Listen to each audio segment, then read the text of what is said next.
Hello students, I hope आपकी preparations बहुत अच्छी चल रही होंगी। एग्ज़ाम पास हैं। मैं कोशिश कर रहा हूं कि जल्दी से जल्दी आपको सभी चैप्टर्स के वीडियोस प्रोवाइड करवा दूं। तो इसलिए अब हम कुछ चेंजेस करेंगे। ये जो हम बहुत सारी पिक्चर्स इसमें यूज़ कर रहे थे, नेक्स्ट चैप्टर इंटरनेशनल ट्रेड में हम वो पिक्चर्स कम यूज़ करके ज़्यादा से ज़्यादा कॉन्सेप्ट्स आपको मैं कम टाइम में बता सकूँ, ये कोशिश करूँगा। तो इस वीडियो में हम चैप्टर 5th सेकेंडरी एक्टिविटीज को कवर करेंगे। जल्दी से देखते हैं। द्वितीय क्रियाएं, activities which use raw materials from primary sector and develop them into final goods. द्वितीय क्रियाओं में क्या करते हैं हम, जो नेचुरल रिसोर्सेज से जो प्रोडक्ट्स होते हैं उनको रॉ मटेरियल की तरह यूज करते हैं और उन्हें थोड़ा डेवलप करके, फर्निश करके, उनकी फिनिशिंग करके, प्रोसेसिंग करके उन्हें कुछ यूजेबल गुड्स में कन्वर्ट कर देते हैं। जैसे कि आप देख सकते हैं, यहाँ पर एक वुड लॉग है, टिम्बर है, और इसको एक मशीन से प्रोसेस करके इससे हम वुड बार्स बना रहे होंगे या वुडन प्लाईज बना रहे होंगे, जो कि एक फाइनल प्रोडक्ट होगा जिसे हम अपने डेली लाइफ में यूज कर पाएंगे। यहाँ आप देख सकते हैं इंडस्ट्रीज इस तरह की, आप सभी ने चिमनीज देखी होगी।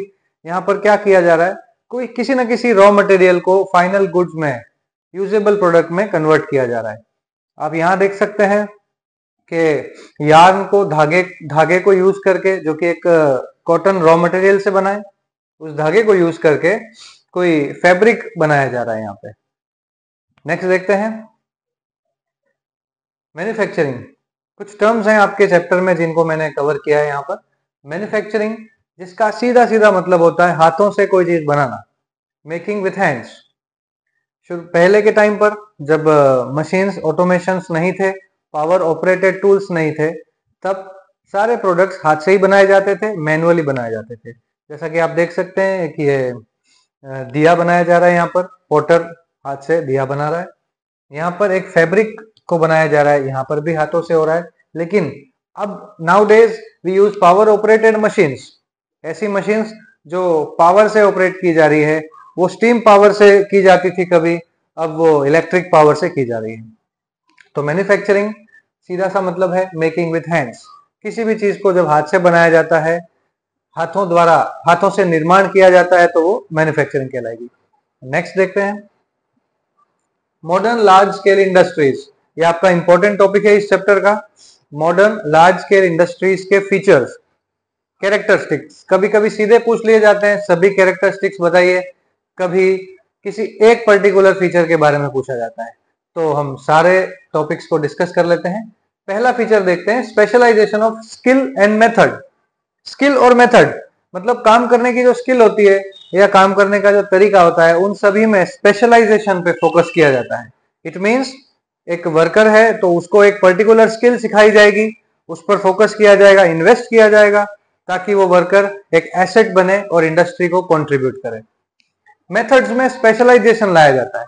मतलब कुछ कंपनीज होती हैं, कुछ इंडस्ट्रीज होती है जो अपने प्रोडक्ट को बनाने के लिए एक स्पेसिफिक मेथड को फॉलो करती है, एक प्रोटोकॉल को फॉलो करती है, ताकि उनकी क्वालिटी हमेशा एक जैसी बनी रहे, उसमें यूनिफॉर्मिटी आ सके। मैकेनाइजेशन, आप देख सकते हैं एक कन्वेयर बेल्ट यहां पर है। कन्वेयर बेल्ट्स क्या करते हैं, प्रोडक्ट को किसी एक लोकेशन से दूसरी लोकेशन पर पहुंचा देते हैं।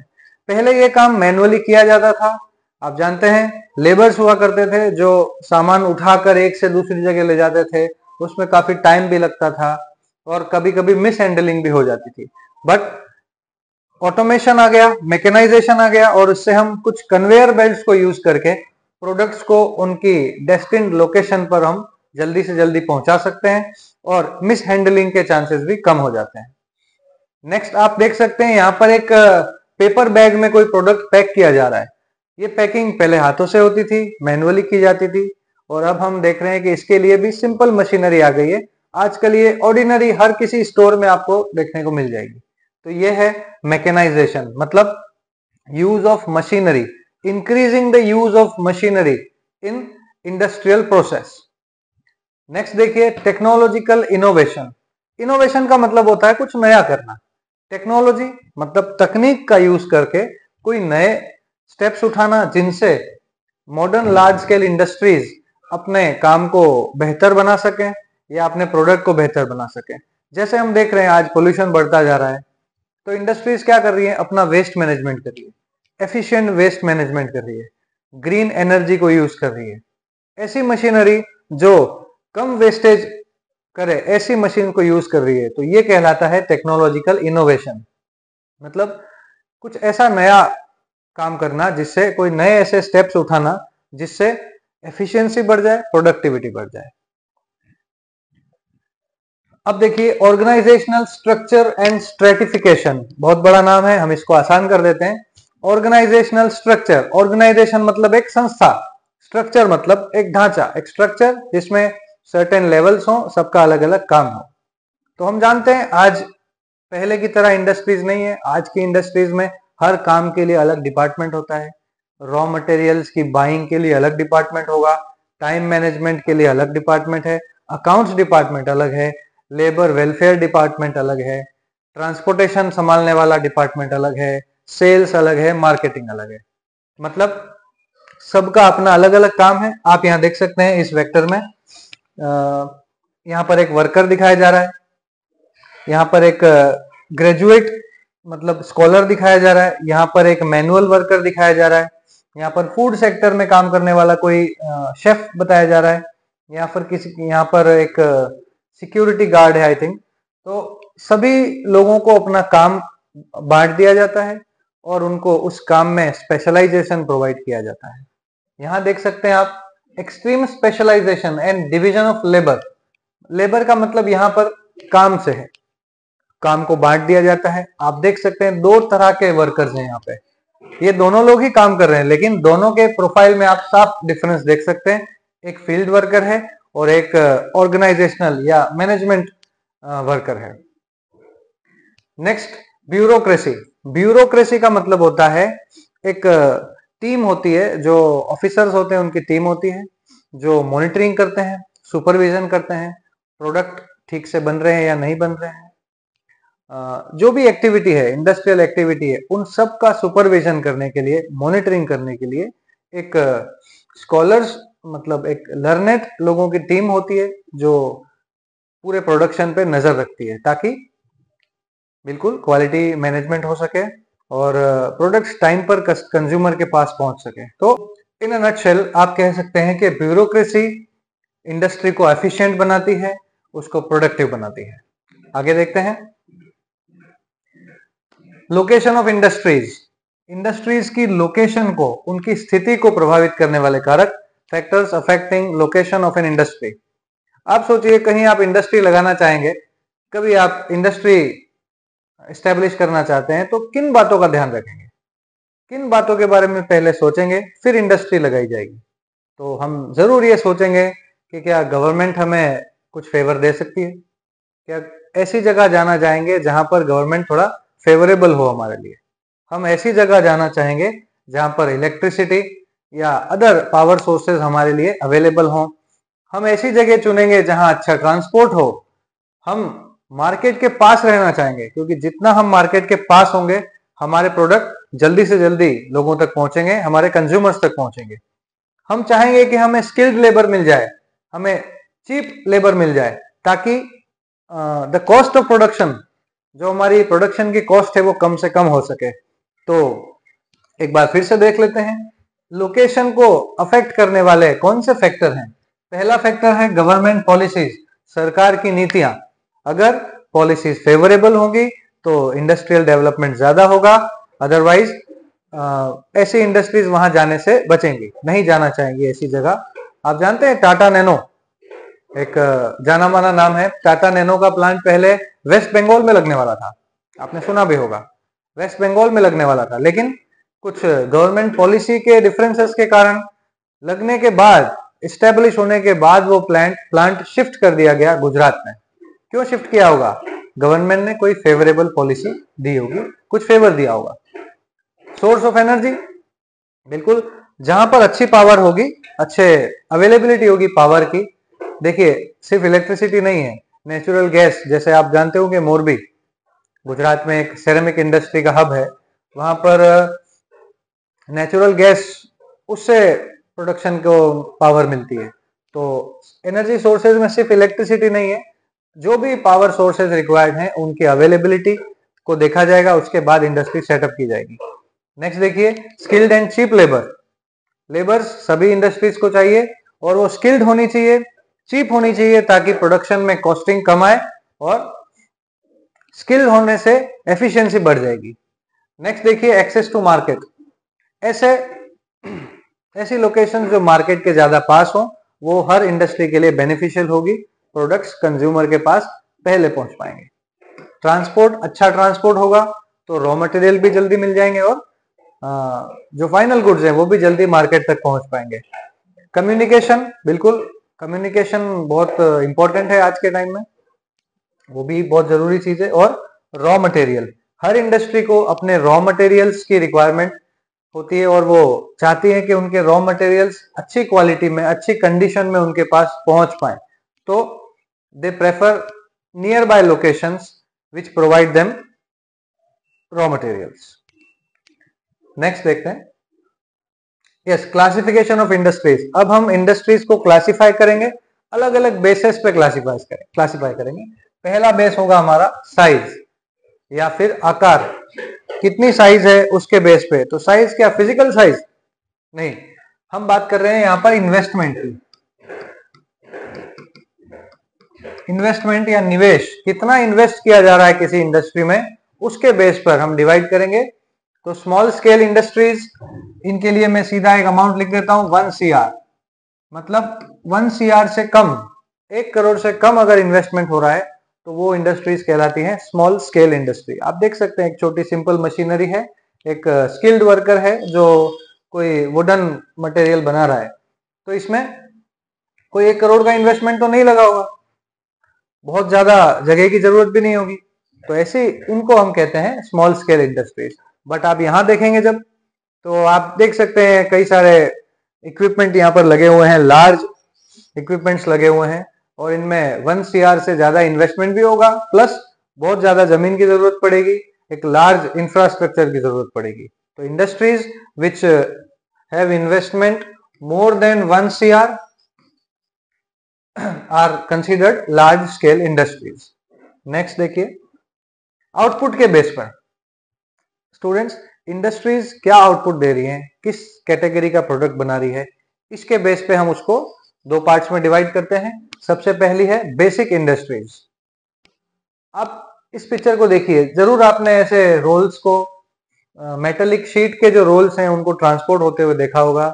कभी आप जब ट्रेवल कर रहे होंगे तब ऐसे ट्रक्स जरूर देखे होंगे आपने, जिसमें ये इतने बड़े बड़े मेटेलिक शीट के रोल्स जाते हैं। क्या हम कभी खरीदते हैं ऐसी चीजें को? The answer is obviously no. हम इन प्रोडक्ट्स को खरीद भी लेंगे तो क्या करेंगे उसका, क्योंकि ये प्रोडक्ट्स किसी कंज्यूमर के लिए यूजेबल ही नहीं है, ये अभी भी एक तरह का रॉ मटेरियल है जो दूसरी इंडस्ट्रीज यूज करेगी। जैसे आप समझ सकते हैं कि एल्यूमिनियम है तो एल्यूमिनियम की फर्नीचर इंडस्ट्रीज होती है, एल्यूमिनियम को हम एयरक्राफ्ट्स में यूज करते हैं, ऑटोमोबाइल में यूज करते हैं, तो वो इंडस्ट्रीज इन रोल्स को खरीदेंगी और इनसे अपने फर्दर अपने प्रोडक्ट्स बनाएंगी। ये इसको देखिए, नहीं ये पतंग उड़ाने का धागा नहीं है, ये कॉपर वायर है जो हमारी मोटर्स में यूज किया जाता है, हमारे बहुत सारे इलेक्ट्रॉनिक्स में यूज किया जाता है, तो वहां पर इसका यूज होगा, तो वो इंडस्ट्रीज इसे खरीदेगी, ना कि कोई कंज्यूमर इन्हें खरीदेगा। तो इस तरह से basic industries are industries which make products for another industries. अब देखते हैं कंज्यूमर इंडस्ट्रीज को, कंज्यूमर्स, उपभोक्ता। तो ऐसी इंडस्ट्रीज जो सीधे अपने प्रोडक्ट उपभोक्ताओं के लिए बनाती है, इंडस्ट्रीज जो कंज्यूमर्स के लिए प्रोडक्ट्स बनाती है, ये सभी प्रोडक्ट्स आपने देखे होंगे, यूज भी किए होंगे, लेकिन ये प्रोडक्ट्स आपने कभी यूज नहीं किए हैं क्योंकि आप एक कंज्यूमर हैं। तो डिफरेंस क्लियर है, basic industries make products for another industry, but consumer industry make their product for consumers. I hope आप समझ पा रहे होंगे।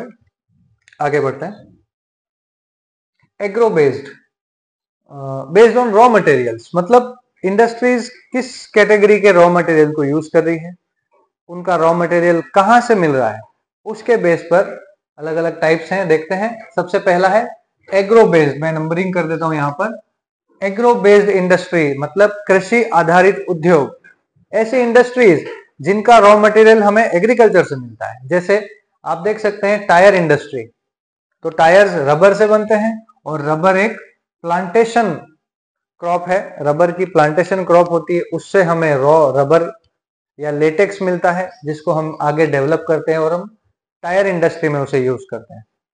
तो यहाँ पर थोड़ा कंफ्यूजन ये होता है कि आपसे अगर एग्रो बेस्ड इंडस्ट्री पूछी जाती है और आप वहां पर रबर लिख देंगे, तो रबर सिर्फ रबर नहीं, रबर इंडस्ट्री लिखना होगा, या फिर आप टायर इंडस्ट्री वहां लिख सकते हैं। नेक्स्ट देखिए sugar. Sugar again sugar cane एक प्लांटेशन क्रॉप है जिससे फर्दर डेवलप करके उसको शुगर बनाई जाती है। तो शुगर इंडस्ट्री और टायर इंडस्ट्री ये दोनों एग्जाम्पल हो गए एग्रो बेस्ड इंडस्ट्री का। नेक्स्ट देखिए मिनरल बेस्ड इंडस्ट्री, खनिज आधारित उद्योग, ऐसी इंडस्ट्रीज जो किसी मिनरल पे डिपेंड करती हो। जैसे कि आप देख रहे हैं यहाँ पर ग्लास, ये सिलिकेट्स जो कि हमें सैंड में मिलती है, सिलिकेट्स उनसे ग्लास बनाया जाता है, तो ये एक मिनरल बेस्ड इंडस्ट्री हुई। आप देख रहे हैं यहाँ पर दो चीजें हैं, ब्रिक्स हैं और सीमेंट है, दोनों ही मिनरल से बनती है। हम जानते हैं सीमेंट में लाइमस्टोन जिंक वगैरह यूज होता है, ऐश फ्लाई ऐश यूज होती है, और यहाँ पर मिट्टी जो कि अगेन मिनरल से मिलती है हमें। तो cement is an example of mineral based industry, glass also mineral based industry. Agro based में आप देख सकते हैं रबर इंडस्ट्री हो गई, शुगर इंडस्ट्री हो गई, और काफी सारे है एडिबल फूड की जो इंडस्ट्री है वो सभी एग्रो बेस्ड में आएगी। आगे चलते हैं, chemical based, forest based and animal based. देखते हैं वन बाय वन इन्हें। केमिकल बेस्ड ऐसी इंडस्ट्रीज जिनके रॉ मटेरियल किसी केमिकल से मिलते हैं हमें, जैसे कि पेंट हो गया, जैसे कि एडेसिव हो गए, फेविकॉल वगैरह जो आप यूज करते हैं, ये एडेसिव्स, ये पेंट, इन सब में कहीं ना कहीं केमिकल को यूज किया गया है। इनको फिनिश गुड बनाने के लिए केमिकल का यूज हुआ है, तो ये हो गई केमिकल बेस्ड या रसायन आधारित उद्योग। नेक्स्ट देखिए फॉरेस्ट बेस्ड इंडस्ट्रीज, वन आधारित। हम जानते हैं फॉरेस्ट से टिम्बर मिलता है और टिम्बर से हमारी प्लाईवुड्स बनती है, हमारा फर्नीचर बनता है, हमारे वुडन आर्टिफैक्ट्स बनते हैं, सभी फॉरेस्ट के आने वाली टिम्बर से बन रहे हैं। तो ये जो इंडस्ट्री है, फर्नीचर इंडस्ट्री, प्लाईवुड इंडस्ट्री, ये फॉरेस्ट से अपना रॉ मटेरियल ऑब्टेन करती है, इसलिए इन्हें हम बोलेंगे फॉरेस्ट बेस्ड इंडस्ट्री। नेक्स्ट देखते हैं एनिमल बेस्ड इंडस्ट्री, मतलब ऐसी इंडस्ट्रीज जो किसी एनिमल के ऊपर डिपेंड करती हो अपने रॉ मटेरियल के लिए। जैसे एनिमल स्किन को यूज करके लेदर प्रोडक्ट्स बनाए जाते हैं, जैसे आइवरी को यूज किया जाता है, जैसे कुछ मेडिसिन में एनिमल के बॉडी एक्सट्रैक्ट्स यूज किए जाते हैं। आप जानते हैं omega 3 fish oils, fatty acids, तो ये सब एनिमल्स से हमें मिल रहे हैं, तो वो इंडस्ट्रीज सारी आएगी एनिमल बेस्ड कैटेगरी में। हाँ, अब देखते हैं ओनरशिप के बेस पे, ओनरशिप या स्वामित्व। ओनरशिप के बेस पे इंडस्ट्रीज के कुछ टाइप्स हैं, आप देख सकते हैं। पहला है पब्लिक सेक्टर इंडस्ट्री, मतलब सार्वजनिक क्षेत्र के उद्योग। सेकंड देख रहे हैं हम प्राइवेट सेक्टर या निजी क्षेत्र, और तीसरा देख रहे हैं joint sector. Public sector industries ऐसी इंडस्ट्रीज जिनकी ओनरशिप गवर्नमेंट की होती है, मतलब गवर्नमेंट इनकी ओनर होती है, और इनका पर्पस होता है चीप पब्लिक फैसिलिटीज प्रोवाइड करवाना। तो ऐसी इंडस्ट्रीज को हम कहते हैं पब्लिक सेक्टर या निजी क्षेत्र के उद्योग, सार्वजनिक क्षेत्र के उद्योग। अगला देखते हैं प्राइवेट सेक्टर या निजी। इसमें हम देख रहे हैं जैसे टाटा ऑटोमोबाइल्स हैं, होंडा है, जैसे नेस्ले इंडिया है, उनकी जो भी इंडस्ट्री है वो सभी आएगी प्राइवेट सेक्टर में। रिलायंस जियो आपने सुना है, जियो है सुना है, एयरटेल है, ये सभी क्या है, प्राइवेट सेक्टर इंडस्ट्रीज हैं। उसके बाद जॉइंट सेक्टर, ऐसे सेक्टर्स जिसमें पब्लिक प्राइवेट पार्टनरशिप होती है, ऐसे सेक्टर जहां पर ओनरशिप पब्लिक की होती है, मतलब गवर्नमेंट की होती है, लेकिन उसका मैनेजमेंट, उसकी मार्केटिंग, उसकी सेल्स, ये सब प्राइवेट प्लेयर्स करते हैं। तो जैसे कि आप जरूर जानते हैं इसे, हिंदुस्तान पेट्रोलियम, मारुति। आज जो हम मारुति सुजुकी नाम देखते हैं वो कभी मारुति उद्योग लिमिटेड हुआ करता था, जो गवर्नमेंट फाउंडेड एक कंपनी थी। तो ऐसी चीजें, ऐसे सारे ओनरशिप के बेस पर हम एक बार फिर से देख लेते हैं। पब्लिक सेक्टर जो कि गवर्नमेंट ओनिंग होती है जिसकी, और उसका पर्पस होता है पब्लिक को चीप फैसिलिटीज प्रोवाइड करवाना। प्राइवेट सेक्टर का पर्पस क्या होता है? प्रॉफिट मेकिंग करना। इनकी इंडिविजुअल ओनरशिप होती है या किसी ग्रुप या फैमिली की ओनरशिप होती है। जॉइंट सेक्टर जिसमें दोनों मिलकर काम करते हैं, ओनरशिप जनरली पब्लिक सेक्टर की होती है और मैनेजमेंट प्राइवेट सेक्टर का होता है। तो ये है ओनरशिप के बेस पे 3 टाइप्स। आगे देखिए, एक कॉन्सेप्ट, आखिरी पॉइंट है आपके लेसन का, आखिरी टॉपिक है कॉन्सेप्ट ऑफ हाई टेक्नोलॉजी। उच्च तकनीकी मतलब कौन सी हाई टेक्नोलॉजीज का यूज आज की इंडस्ट्रीज में किया जा रहा है। फटाफट इसको देख लेते हैं। रिसर्च एंड डेवलपमेंट, टेक्नोलॉजी का यूज करके हम रिसर्च कर रहे हैं और अपने प्रोडक्ट्स को डेवलप कर रहे हैं। पहले की तरह पहले प्रोडक्ट बना लिए जाते थे, उसके बाद उनके बारे में जानकारी मिलती थी कि इसके आफ्टर इफेक्ट्स क्या हैं, इसके क्या इफेक्ट्स आ रहे हैं लोगों के ऊपर या एनवायरनमेंट के ऊपर। लेकिन अब प्रोडक्ट की जो इनिशियल स्टेजेस है उसकी, जब उसके प्रोटोटाइप बनाए जाते हैं तभी सारी रिसर्च कर ली जाती है उसके पहले ही, और उसके बाद में प्रोडक्ट को डेवलप किया जाता है। इससे हार्म होने का खतरा कम हो जाता है, हार्म्स नहीं हो पाते हैं। नेक्स्ट है रोबोटिक्स। अच्छा, इसको और मैं आपको डिटेल में बता दे रहा हूँ थोड़ा। कोई मेडिसिन डेवलप की जा रही है मान लो, तो उसके लिए पहले काफी रिसर्च की जाएगी, उसके बाद उसको डेवलप किया जाएगा ताकि उससे जो पोटेंशियल हार्म है, कोई भी नुकसान होने का चांसेस कम हो जाएंगे। अगला कॉन्सेप्ट है रोबोटिक्स, मतलब रोबोटिक्स का यूज करना प्रोडक्शन के अंदर। यहाँ पर एक असेंबली लाइन आप देख पा रहे हैं, यहाँ पर कुछ रोबोटिक आर्म्स हैं जो उन मशीनरी जो प्रोडक्ट बन रहा है, कार्स बनाई जा रही है यहाँ पर, तो उनमें जो भी काम वर्कर्स किया करते थे वो अब रोबोट्स कर रहे हैं। तो ये होता है रोबोटिक्स का यूज इंडस्ट्री में। अगला है CAD, कंप्यूटर एडेड डिजाइन, मतलब वो डिजाइनिंग जो कंप्यूटर की एड से, कंप्यूटर की मदद से की जा रही है। जैसे एक एक सिविल प्रोजेक्ट आप देख रहे हैं यहाँ पर, एक घर का नक्शा बनाया जा रहा है, और पहले पहले हम जानते हैं नक्शे 2D बनते थे, सीधा पेपर पे बनाए जाते थे मैप्स, और अब 3D कंप्यूटर की हेल्प से, CAD की हेल्प से 3D डिजाइन बनाई जा रही है। उनके सारे प्रोज एंड कॉन्स सिर्फ एक स्क्रीन पर ही देख लिए जाते हैं, ताकि हमारी कॉस्ट बच जाती है और एक एफिशिएंट, एक प्रोडक्टिव डिजाइन हम बना सकते हैं। तो ये कुछ 3 कॉन्सेप्ट हैं जो हाई टेक्नोलॉजी में आते हैं। रिसर्च कर लेना, उसके बाद डेवलपमेंट करना, रोबोटिक्स का यूज करना ताकि एफिशिएंट प्रोडक्शन हो सके, और CAD कंप्यूटर एडेड डिजाइन। तो हाँ, ये आपके सारे टॉपिक्स कवर हो गए इस चैप्टर के। आई होप थोड़ा फास्ट रहा ये वीडियो। कोशिश की मैंने कि आपको ज्यादा से ज्यादा टॉपिक समझा पाऊँ कम टाइम में। स्टूडेंट्स, मैं देख रहा हूँ कि व्यूज काफी आ रहे हैं, रेगुलर व्यूज आ रहे हैं, लेकिन वो व्यूज नॉन सब्सक्राइबर के आ रहे हैं। तो मैं चाहता हूँ आप इसे व्यू करें, सब्सक्राइब भी करें और ज्यादा से ज्यादा स्टूडेंट्स तक शेयर करें। कुछ 2-3 दिन में आपके एग्जाम्स हैं, तो हमारी कोशिश है कि ज्यादा स्टूडेंट्स तक ये वीडियोस पहुंच पाए। Thank you so much and best of luck for your exams.